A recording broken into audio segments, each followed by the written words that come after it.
For me, I sort of grew up with it because my mother has always worked with immigrant students, and she's also an advocate of the DREAM Act in my home state of Iowa.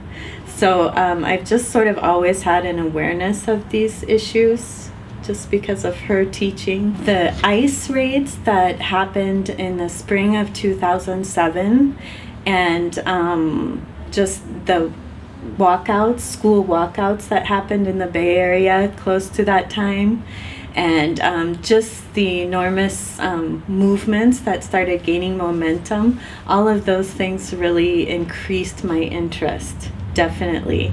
But the raids that happened in San Rafael in the spring of 2007, the following year there was an enormous raid in Iowa at a meat packing plant called Agri Processors, and between 300 and 400 people were taken by ICE, and they were processed at a makeshift sort of court at a fairgrounds, and they were chained.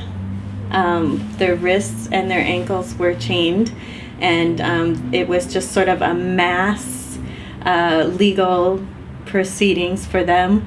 The interpreters who were provided were Spanish speakers, but many of the workers spoke indigenous languages. They didn't even understand, what was happening. Exactly. So a really good person to research, who has written about basically the unfairness of those legal proceedings, is Eric Kamaid Frischas, and I'm not sure if I'm pronouncing it correctly, but he has published a lot of excellent articles about the, possibly even bordering on illegal qualities of that raid. Mm-hmm. So, and he's a professor in Florida, but he was one of the interpreters for that event. He was flown in by ICE and Immigration and Customs Enforcement, and he actually published a book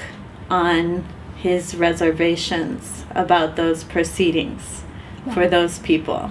So I think I've always been interested, but these large-scale raids in California, in Iowa, those really, and just the injustice that seemed to be involved with those really started to, alarm me or alert me. In San Rafael, ICE knocked on doors in the middle of the night, Yeah. You probably heard about it, and, separated. Many of the people had American-born children, citizens, and their parents were just taken away from them in the middle of the night. So, although I've always been interested, those kind of things just sort of, Fired you up. Yeah.